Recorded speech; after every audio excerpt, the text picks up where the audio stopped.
Hey everybody, how's it going? Thanks for joining me this afternoon. I've got a great stream with a great guest that I think you're really going to enjoy.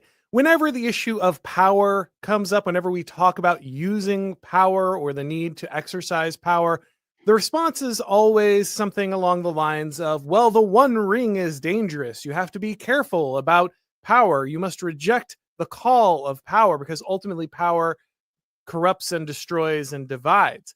But I think this is a shallow reading of the different book that they are referencing, the Lord of the Rings series, because ultimately, while yes, there is a message about power in there, there's also a message about right authority. The last book is, of course, called Return of the King, and this is seen as a good thing. So it doesn't look like Tolkien is ultimately rejecting the use of power, but he does have some very important things to say about the nature of power. Joining me to discuss that today is Lord of the Rings aficionado and one of the best meme accounts on Twitter, Middle Earth Mixer. Thank you so much for coming on, man. Thank you so much for having me. I really appreciate it. I'm excited. Of course. Well, we're going to get into Lord of the Rings, what Tolkien believed about power, the exercise of power, monarchy in Lord of the Rings. But before we do, guys, let's hear from today's sponsor. Everyone knows that college is a major investment, so it's really important to do your research. You want to find a school that shares your values, but who has the time to dig through all those college websites? Well, today I've got great news for you. There's a free, easy-to-use resource that does the work for you. It's called ChristianCollegeGuide.com. This online directory of over 250 Christian colleges and universities is a one-stop shop. ChristianCollegeGuide.com lists all the basics such as acceptance rates, tuition costs, and academic majors. But here's what makes this resource truly special. ChristianCollegeGuide.com will show you the school's faith commitments, its campus policies, and its spiritual life. All the info that you will need to find the college you can trust. This is the definitive college guide for Christian higher education, and it's completely free.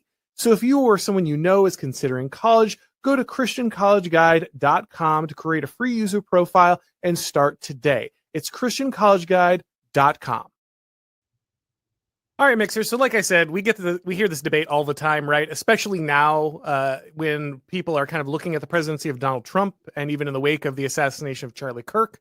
There are some people like myself saying, look, we must exercise a level of power. We have to punish evil. We have to secure the well-being of our people. We can't ultimately simply ignore the violence and these kind of things. But every time something like that is said, we always hear, well, what about the One Ring? What about power? What about this draw? You must reject it. You must throw it into Mount Doom. You must destroy this authority. And I just think that that's the wrong way to look at how power is addressed in the Lord of the Rings. We could go a bunch of different places with this, but maybe we start with the One Ring itself.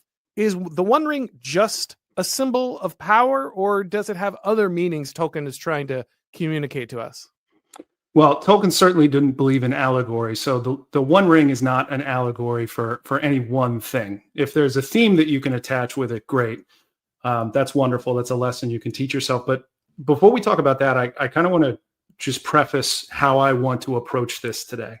Sure. I used to know a legal scholar by the name of Dr. Guy Verdon, and she wrote a book called A Republic If You Can Keep It. And there was, I don't remember if it was jurisdiction or jurisprudence, and I apologize to her if she ever sees this, but she identified the definition of what I believe was jurisprudence to be lawful use of lawful authority. That is so relevant to the concept of power in Lord of the Rings, right? Because there is lawful use of lawful authority, which translates to power, that many characters have and have permissions to do so by the creator god Iluvatar. And then there are characters who commit unlawful use of unlawful authority. And Sauron creating the One Ring would be a perfect example of that. So that's the angle I want to take it today. It's not that the use of power is wrong in order to get something important done. It's how is it being used? And does this character in the books, are they remaining within the boundaries that have been set upon them by their creator? So one of the things that I think goes somehow past people's heads, even though it's literally in the titles of the book, is, as you say, the one of the big themes is that the king has a specific duty to exercise power, right? A large theme in the book is, in many ways, we're looking at these different aristocratic classes. We're looking at these different leaders, and in many ways, they all fail because they reject their duty. They reject their kingly authority. So obviously, kind of the first one that comes to mind is Aragorn, is Strider, right? He's not taking on his role as the true king, and because he's not in that position of the true king, there are others who are less worthy who are ruling in his place, right? Sorry to interrupt you, but sure. I'll go ahead. Let you finish. No, go ahead. I was just going to say, I can't imagine a better segue into what I was just about to dive into. So for this, I thought it would be fruitful, since everybody wants to make arguments about, we should never grasp at power. We should never take any level of authority. I'd like to tell a story from start to finish of what happened when a leader in the Lord of the Rings universe did not take up proper authority when they were supposed to, and the externalities that it placed on everyone and all of the fallout because of that original issue. Will you indulge me for a second? Can I jump into some lore? Okay, so I want to talk about why the political situation in Gondor is broken, right? For all my lore heads, you'll enjoy this. Isildur, his father, his brother, they come to Middle-earth, they flee the destruction of Numenor, and they establish two kingdoms. These kingdoms are under the ultimate authority of Elendil, their father, right? And then the brothers rule Gondor in the south. There is some distance between the two kingdoms, so it requires there to be kind of a tetrarchy with the sons being subservient to the father up in Arnor in the north. And after the War of the Last Alliance, after the prologue of the Fellowship of the Ring, if you will, Anarion, who isn't in the movies, he's Isildur's brother. He is killed in the battles leading up to that moment in the prologue. And Elendil, of course, is killed as well. So Isildur is faced with an issue. He needs to go up to the north and claim kingship over both kingdoms. And that was the original vision. So he puts his nephew, Meneldyl, the son of Anarion, his brother, in charge of Gondor in the south. You will be responsible for ruling this. I'm going to go claim high kingship in the north, and you will be under me. That was how it was supposed to be set up. Unfortunately, again, if you watch the prologue, you see that Isildur is cut down in the disaster in Gladden Fields, and the ring falls down into the river. So Isildur's youngest son, who is at that point not old enough to take the throne in the north and claim high kingship, he's sent with the elves, and he has to wait until he can become king, until he's old enough. So what essentially happens is Anarion, his brother's son, that becomes the new line of kingship in the south. And from that point forward, all of the kings of Gondor come through that line as opposed to Isildur's. So that's one of the reasons why Aragorn isn't on the throne. I did a whole podcast about why Aragorn isn't on the throne and why he has to take it. So if you want to go listen to that, it's on Spotify. So you have the Northern Kingdom and the Southern Kingdom at this point. They are severed. And you fast forward years into the future, there is now a situation where they rarely talk to each other. There's some trade going on probably, but the distance is just so great and they're completely disconnected. There's a war in the north. The Witch King is intent on destroying Arnor. And there's a king called Arvedui. He's king in the north. So he is of the line of Isildur. And he is told by a prophet that you must either let your kingdom be destroyed or claim both the Northern Kingdom and the Southern Kingdom and unite man against this threat coming in from the north. And if you aren't able to get that done, I'm paraphrasing, of course, you're going to die and your kingdom is going to die. And so Arvedui, he takes the wife of the Gondorian, or he takes a Gondorian wife. She is a princess, the daughter of the king. The king of Gondor in the south dies with no male heir. So he is now married to the daughter of the old king.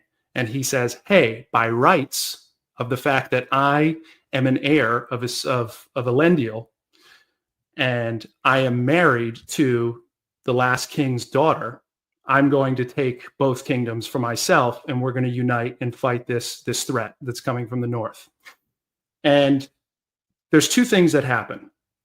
Arvedui is not strong enough. He's not charismatic enough to essentially go and assert his claim. He sends kind of a weak message, a strongly worded email, if you will, to the Gondorian elite. And the Gondorian elite, led by the steward at the time, they are too prideful to accept an heir of Isildur from the north. They say, no, we're good. We'll find our own guy. And they reject his claim. And he just accepts that. Arvedui goes, okay, fine. Nothing I can do. You guys said no. And so what comes to happen is they find a distant cousin of one of the last kings, weak claim to the throne. And his name is Ernil. And they put him in the position of kingship instead of giving the rightful authority to Arvedui, because, again, he didn't have the gall to go claim it for himself. And, let's not forget, the Gondorians were too prideful. In their pride, they made this mistake. Ernil has one son named Ernor. So he's king and he has a prince. And then up in the north, Arvedui, he's the last king. The prophecy comes true. His kingdom gets destroyed. His son survives, and through his son comes Aragorn. But there's not enough people left to have a kingdom, right? So the kingdom just crumbles. And in the south, Ernil, who is a good guy, well-intentioned, not that great of a king, he dies, has one son, Ernor, and Ernor goes and decides to have a duel with the Witch King because he's so full of pride himself. He's like, I can go fight this guy myself. So he goes, challenges the Witch King to a duel, and he's never seen again. So we can only assume that he's horrifically tortured and killed. And that's the last king of Gondor. So the line is broken, and then the stewards take over, all because they were too prideful to accept this king's claim from the north, while the king's claim in the north, him not being strong enough to go seize the throne himself. This shirk of responsibility from everyone involved and his inability to take power created the political disaster that made for why men were so weak by the time you get to the Fellowship of the Ring. Does that make sense? Yeah, no, that's a great illustration. Again, it's not the rejection of power that ultimately is the goal there. In fact, the complete rejection is a problem, because ultimately Tolkien recognizes that power will exist, that this void will be filled. And if it's not filled with the appropriate people, the worthy people, those who belong in the line, if you're too arrogant to accept right authority, you will be ruled by inferior men, right? It's not that you won't be ruled. The stewards are there instead of the kings, but they are simply inferior versions of a king, right? Like, you're still going to have, the stewards there, but ultimately you're getting an inferior leadership because you rejected rightful authority. And it has nothing to do with you needing to destroy. At no point is it, well, we got to destroy the kingship. The problem is that the kings exist. And if we just throw off the lordship of these kings, then ultimately we will become free, or we'll become strong, or we'll have escaped the trap of power. No, exactly the opposite, right? That ultimately you have to invest in these things. You have to claim rightful authority. There is no running away from responsibility. And we do see that over and over again, that it's interesting because Denethor is obviously a character that is kind of invokes a lot of disgust in people when they kind of watch the movie. One of the reasons, at least as I understand it, I'm nowhere near as versed in the book as you are, but ultimately one of the reasons is that he has spent too much time looking into the Palantir, right? He spent too much time viewing the forces that Sauron has amassed, and Black the fact that doom scrolling. Exactly. Well, exactly. That's really the thing, right? And so this is an interesting thing, because he is, in a way, more learned on the topic than other rulers, right? Like he has the knowledge, he has seen at these things, and as somebody who analyzes power on a regular basis, who peers into the Palantir from time to time, I can kind of sympathize with this problem, right? Because when you analyze power, when you look at the totality of power, it's very easy to be overwhelmed by it, to say there's just no way to escape, right? His rational mind told him that ultimately there was no victory over these forces. And so even though he's filling the role, and I would say this is a good allegory to many of our conservative leaders, right? He's filling the role of leadership because it has to be filled, but he is inadequate to the task because he is trapped by the reality that he sees in the glass, in the power. And so he becomes this, you say a doomer, right? Like, and that's his real problem. And so he never feels the call to like return his people back to their rightful place. He simply falls into depression after the loss of his first child. He basically tries to kill himself and the other child because ever since his wife died, he's like trapped in this in this depression.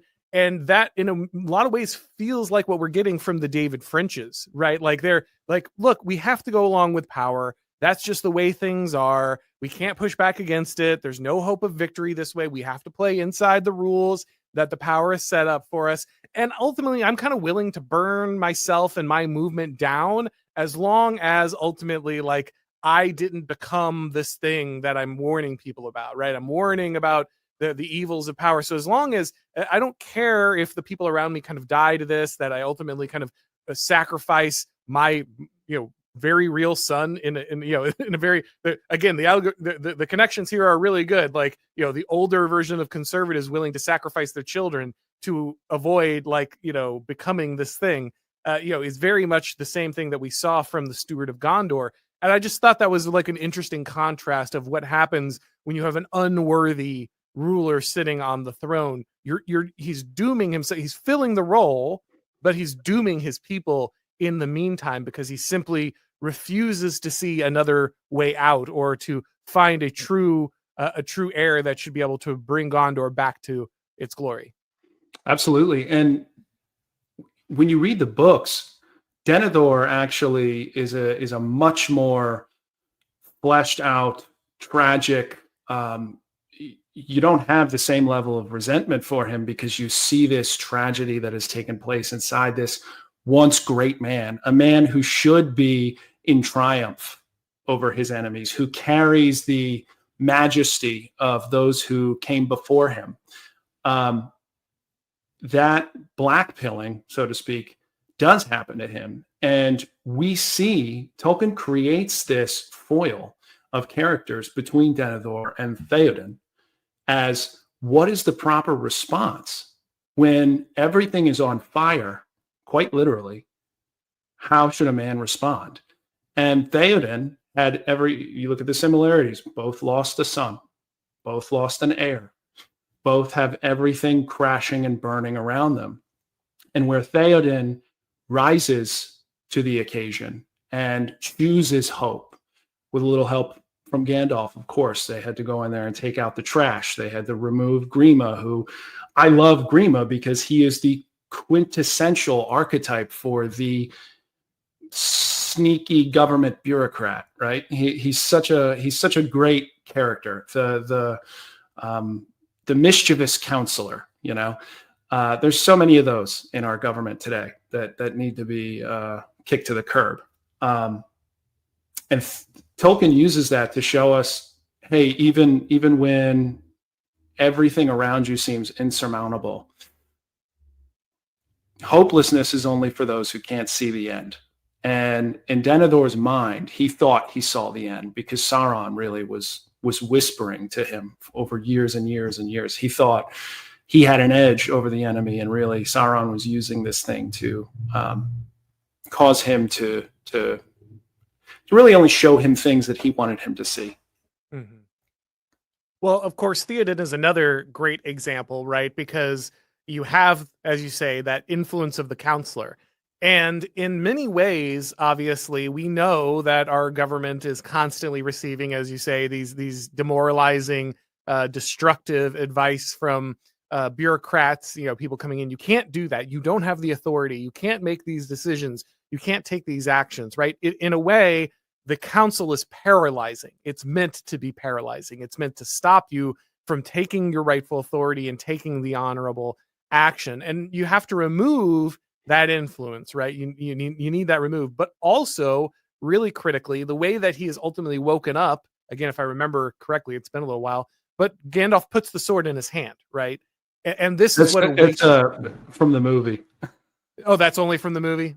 I believe so. I believe that's only Okay. the movie. Anyone can feel free to correct me on that, which I'm sure they will. But I believe that's just in the movie.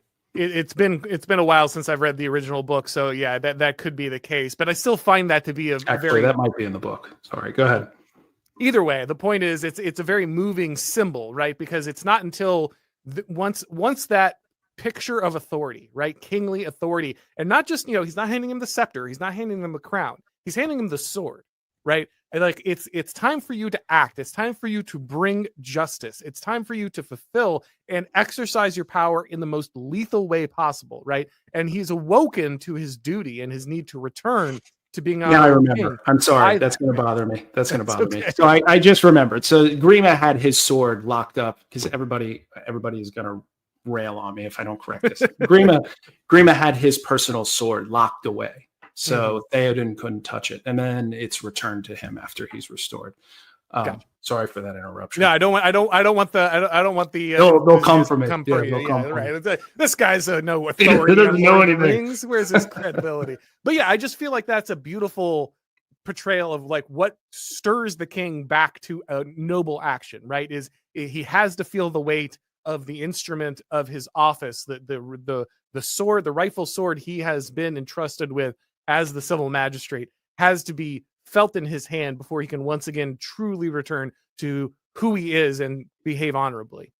Yeah, and it's a great analogy there, if you're looking for it, that the counselor, the sneaky counselor, had the means of power and authority, if you want to look at a sword that way, certainly to take violent action if you have to as a king. He had that locked away and hidden. Absolutely. So I think that it's really interesting also, of course, when we look at Boromir, right? Because, of course, this is seen as the main moment of temptation with the ring, right? Like, this is the one everyone points to. Obviously, in the movies, it's a key part of the first movie is that kind of rejection or that attempt to steal the ring and take the authority and take the power. And in that moment, of course, he is reaching for something. So we should probably, while we have pushed back against the idea that Tolkien is speaking against power unilaterally, there is something that we are warned about him trying to embrace, right? Because he is the son and the heir of the steward, right? The kings are gone, and the steward of Gondor has Boromir and Faramir, and Boromir is in some ways insecure about his power, right? Like ultimately he knows he's the eldest son, he knows that he's the heir, but at the same time he's not really a king, he's not really of that line, and so he's preparing to fill a role which he doesn't truly belong in, and he can kind of feel that, right? And so the ring to him represents like this otherworldly power that he could take control of, maybe is the way to look at it. It's something of evil that he could borrow to win legitimacy in that place, in that role that he otherwise wouldn't have. So I don't know if you want to talk on Boromir and kind of his connection there, but I do. And we know that Boromir has these thoughts, this inner battle within him, because we know from his childhood that he would often complain that, why doesn't my father have the authority of kingship? He is the one who's putting it on the line for this kingdom. He's the one who's sticking his neck out for our people, who's working tirelessly. And he didn't feel like that was right growing up. And I believe we learned that in Faramir's discussion with Frodo and Sam, when Frodo and Sam find out that Boromir has been slain. So we know that he's having this inner struggle, and that inner struggle is pushing him to do certain things with obviously what he thinks are good intentions. And I think it's important to make a distinction between, like, all right, if power has to be seized, it can't be power that causes you to sin, right? But if it doesn't cause you to sin and it is needed for the moment, then that authority needs to be filled. And the power that Boromir was reaching for in that moment was unlawful use of unlawful authority. That was Sauron. Sauron created this thing. Now, in Boromir and Faramir's defense, they didn't know a whole lot about what this weapon was. They knew about a thing. They knew it was a Isildur's bane. They knew it was a craft of the enemy. But this thing was made by Sauron in order, as a means to concentrate his power that he was illegally using outside the will of Ilúvatar. So because it has that clear sin aspect to it, whether Boromir is willing to admit that or not, and sometimes you really have to be guided by wisdom and just thinking. That's the difference between Faramir and Boromir. Is Faramir was more humble in his approach. He listened to right judgment and understood that this was a thing, and he said it himself. I wouldn't pick this thing up off the road if I found it, not if the entirety of the kingdom of Gondor depended on it. So that's the difference there. Is Boromir is reaching for something that intuitively he should feel is wrong. Now, in real life, we should be guided by the Holy Spirit, to see when things are unclear. Those are the triggers within ourselves. And in the books, Tolkien he describes something called the secret fire, and a lot of people debate on, like, how much is the secret fire, which is the power of the creator, how much is it involved in the regular decision making of people in Middle Earth? But I think you have evidence of it throughout the books, is that this idea of Ilúvatar's power moving in Middle Earth, it speaks to people, it whispers. So that's where Boromir committed his flaw, and deep down he really did know that. He admits that as much to Aragorn. He says, "I've failed." So that would be where he made his mistake. Oh, and guys, I should have mentioned this at the beginning, but we are pre-recording this. I'm actually traveling on Friday, so when this comes out, we aren't live, so unfortunately we'll not be able to answer questions today. Sorry about that. I'll make sure to include a notice when we start the actual stream.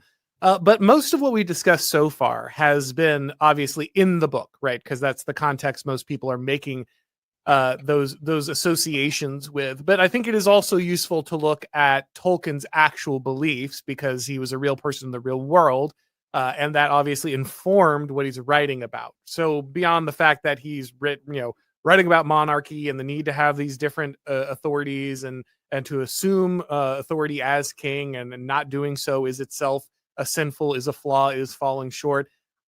We also know that ultimately someone like Tolkien supported Francisco Franco in the Spanish Civil War, which shocks a lot of people, but it makes a lot of sense when you realize that he was a ardent Catholic. And if you know anything about the Spanish Civil War, it was really bad. Like, they were throwing nuns off of the sides of cliffs after raping them. They were gutting priests.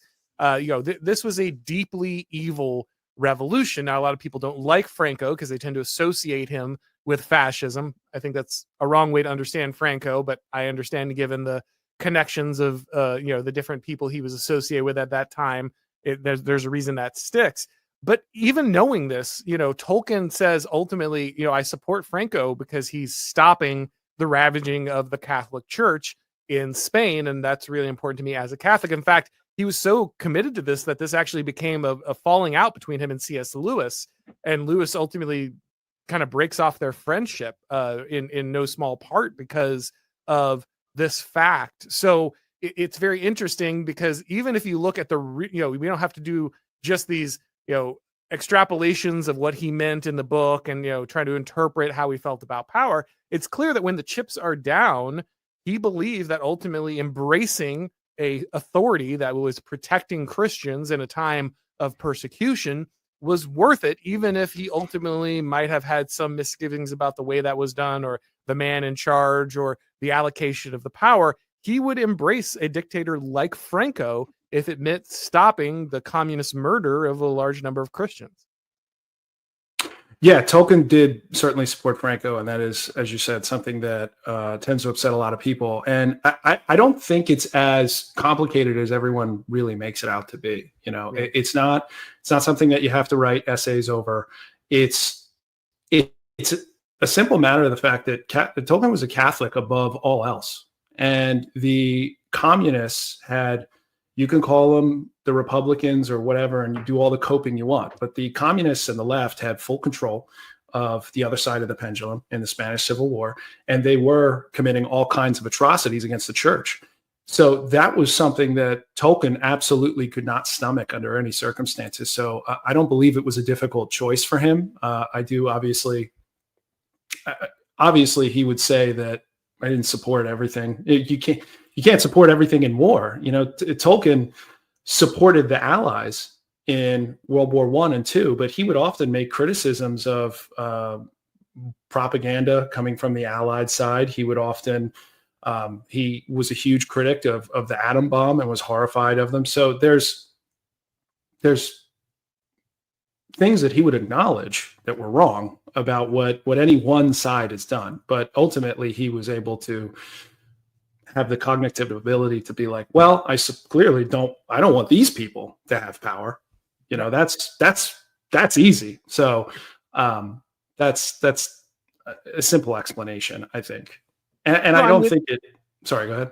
No, I was going to say I'm with you. I don't think you need a bunch of mental gymnastics out of this one. He looked at people murdering, nuns and priests and destroying the church, and he said, I don't know who the other guys are, but I'm against those guys. Exactly. the guys raping nuns and throwing them off the side of a cliff. I'm against that guy, and I'm willing to whoever God sends to stop this. I'm on that side. I think it's really just that simple. Yeah, it is. I do want to. I know you kind of wanted to use some external sources, and I do want to talk about that. But I want to also just make a brief mention of what does restoration look like in the books. Can I touch on that real quick? Absolutely. So one of the questions I wanted to answer is when it comes to politics in the book, and again, when you're reading Lord of the Rings, your mind shouldn't be, what political message should I get out of this? That's not where you should be at all. But when it comes to politics, what does good order look like? And good order looks like the restoration of the reunited kingdom of Gondor and Arnor. And that is a vast dominion under Aragorn. So for anyone to say that all power is bad, I want you to go on Google right now and look at a map of the restored kingdom of Arnor and Gondor, because it covers the entire thing, top down, and stretches all the way out east. And it is a celebration. It's a celebration of that restoration. It's a celebration of that order. And no one's making an argument for, should we have monarchies now? That's not what I'm saying. But it's important to note that for Tolkien, what that good looked like was a monarchy, and a monarchy that acts as a conductor, not a total state. Tolkien talked a lot about the total state. I think you wrote a nice book on that. Tolkien was an enemy of the total state. And what that monarchy looked like in the restored kingdom was, you could use the Shire as a great example. So when it's restored and the Northern Kingdom is rebuilt, Aragorn has a political situation with the Shire where there's a mayor and there's a thane, and they loosely report to him, but they are mostly left to govern their own affairs. They are under him. They are under his protection. Like I said, he acts as a conductor of an orchestra, but they are left to live peacefully to themselves.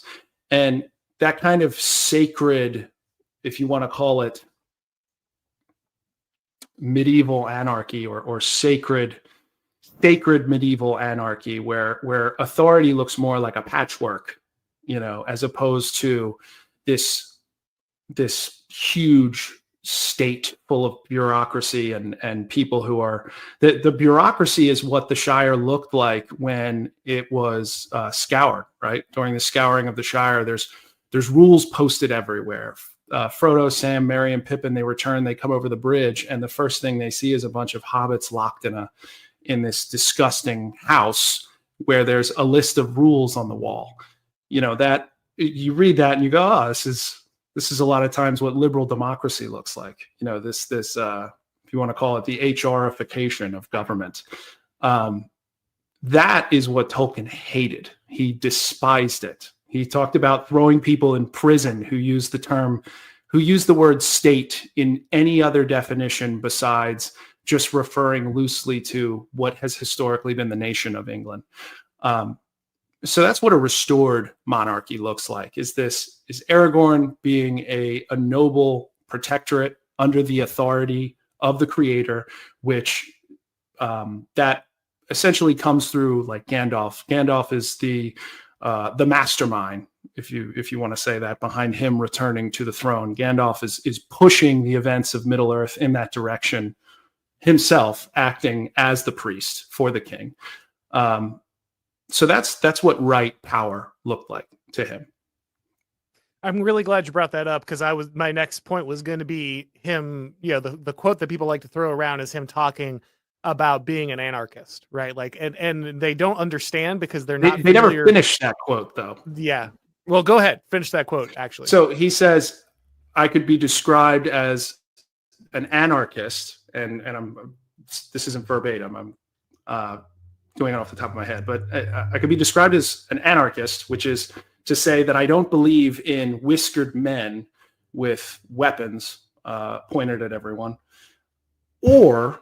He says, or everyone stops at anarchist. He says, or an unconstitutional monarchist. Right. So it's like, those are very different, and you have to square those two. And what does he really mean by that? And what he really means is sacred monarchy, one that acts as an orchestra conductor that does not interfere with the family, church, or individual property owners. That's more, or the community, the village, if you will.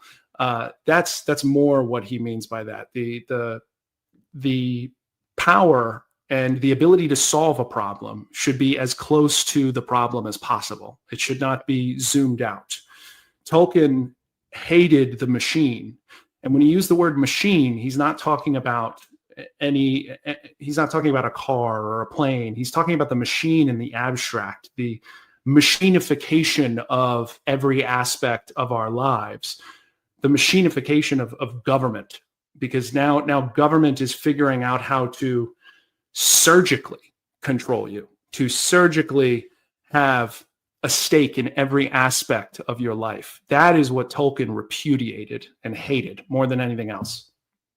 And this is really what shows you that a lot of people have a cartoonish understanding of what a monarchy looked like, right? When you say the words feudal anarchy, like that, just for most people, like their brain just shuts down immediately when those two words are mentioned next to each other, because they're like, well, no, kings get to do whatever they want and they have total authority. Anarchy is the absence of authority, and therefore you can't have feudal kings and anarchy. But this is a terrible definition, right? The reason you ended up with feudalism is that the Europeans, after the fall of Rome, couldn't create centralized states. They didn't have the power. They didn't have the logistics. They didn't have the institutions. And so you needed this patchwork of different lords, different fiefdoms that were under the control of these different nobles.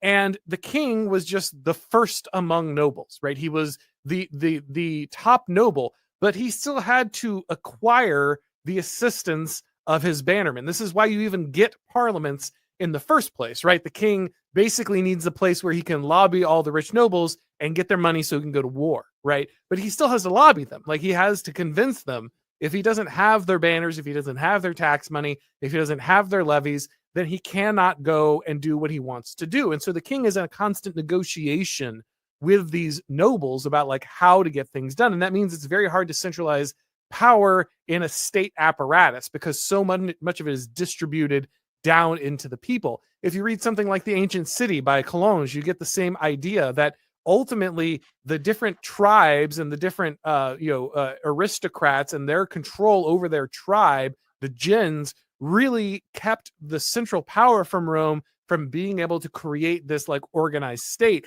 And he marks the transition from kind of the republic inevitably to the empire, to the fact that over and over again, the central government destroyed the authority of these regional rulers, of these nobles, of these heads of the gens, these patriarchs. They lost the control of their over their people, and every time the people thought this was some kind of liberation because, oh look, this lord is no longer over me, but actually they were just handing that authority to the state, right? And this is kind of the argument I make in the Total State, is that what we've done is we keep handing power over to the bureaucracy in hopes that we can escape the power and authority of our regional rulers, these different spheres of authority. But instead, what we've done, instead of free us from government authority, we've just created a complete lack of barriers to overall centralization of authority. And so when Tolkien's talking about this medieval anarchy, it really is anarchy in the sense that there is no true central state, that it's all just a constant negotiation between these kind of regionalized powers. And that's what he was looking at. So when he said king, he didn't think centralized authority. He actually thought the opposite, that the king was a way to keep the authority from being totally centralized. So I just think it's interesting because so few people grasp what real monarchy looked like, that they just kind of think about some movie they saw where the king said off with his head, and like that's it, right? That's what kings are. Yeah, it's important whenever you read any letter from Tolkien, you have to look at it from the perspective of a person who believes in idealism that the West once had that has been lost, right? Mm-hmm.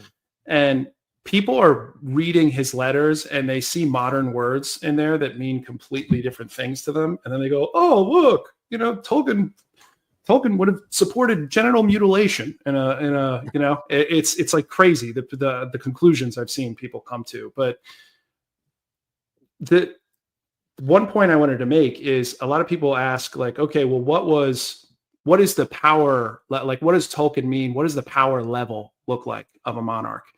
And I mentioned the quote about, he's like, or an unconstitutional monarchy. It's not because he doesn't not support in an ideal world a constitution because he doesn't believe that the king's power should be restrained. He doesn't support a constitution because, and it's for the same reason that a lot of the anti-federalists didn't want to have a Bill of Rights, right? They don't want to have a document that says, here's as close to the line the king can get before committing evil, right? Because then you can figure out ways to get around those. So that, if I had to take a guess, was why, and I believe I'm right, was why Tolkien believed that. It wasn't so there would be unchecked power, but that there would actually be, in the long term, more checked power, because you wouldn't have a situation where the king knows exactly what he can and can't get away with.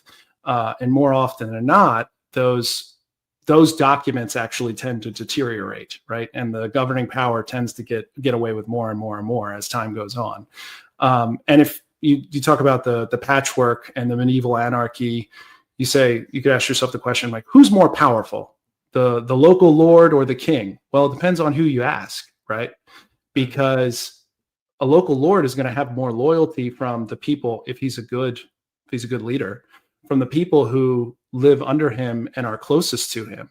So that's where their loyalty is going to lie. And that's the kind of society that Tolkien thought was best, right? Is local people having the most loyalty to whoever their local leaders are. And that creates this, fighting factions oftentimes actually creates a better situation, right? Right.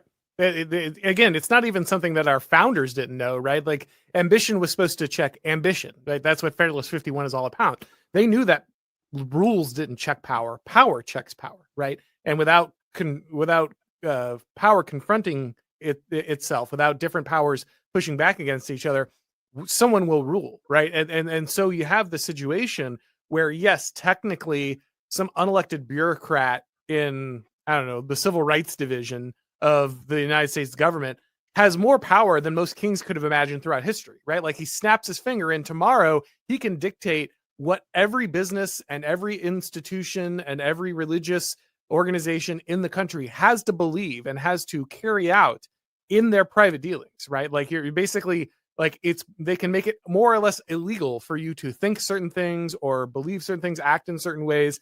And no one elected them. There's no check on the cower, but also no one's going to call them king, right? Like there's no, and so it is the most empty seat of authority moment imaginable, right? Because you have this person who is not worthy of leadership, who has no accountability, who has no honor, who has no tie to the line of true honorable succession, and yet they are the one wielding all of the power and authority in that situation, more power than any legitimate king throughout most of history would have had. And so I think that just getting rid of the title of monarchy does not remove power, right? Like just saying, oh, we don't have king, we just had the no kings protest, right? No kings, no kings. At least we don't have a king. Right.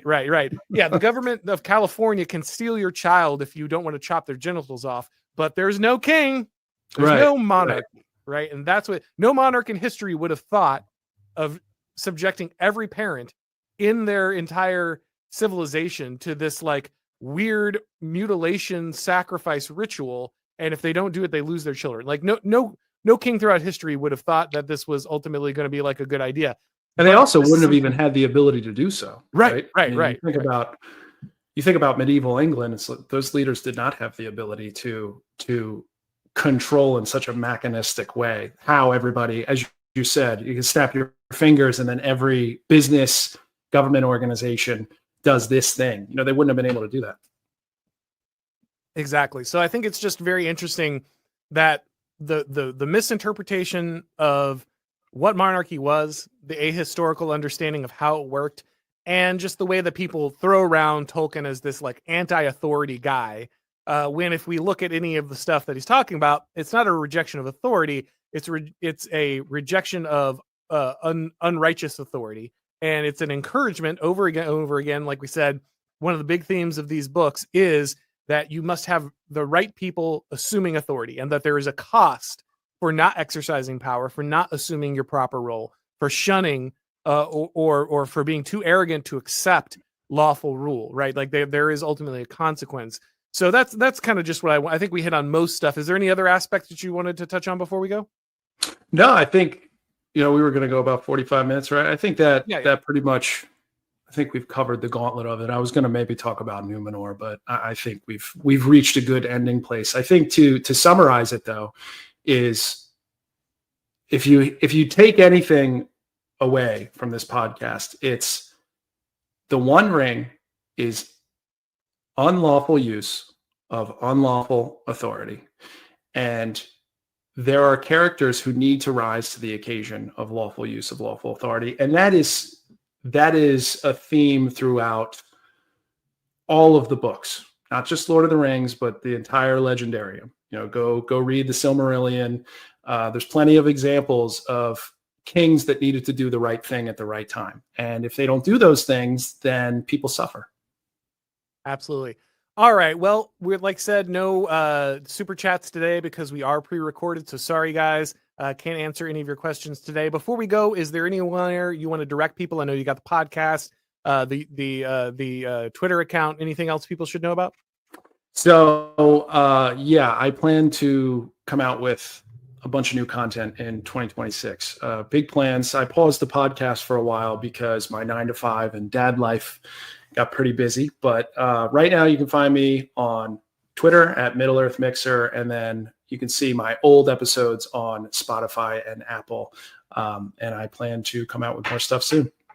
Excellent. Well, make sure you're following them so you know when those new episodes come out. And of course, if it's your first time on this channel, you need to subscribe on YouTube, click the bell notification so you know when we go live. If you want to get these broadcasts as podcasts, you need to subscribe to the Auron MacIntyre Show on your favorite podcast platform. And when you do, please leave a rating or review. It really helps with the algorithm magic. Thank you, everybody, for watching. And as always, I will talk to you next time.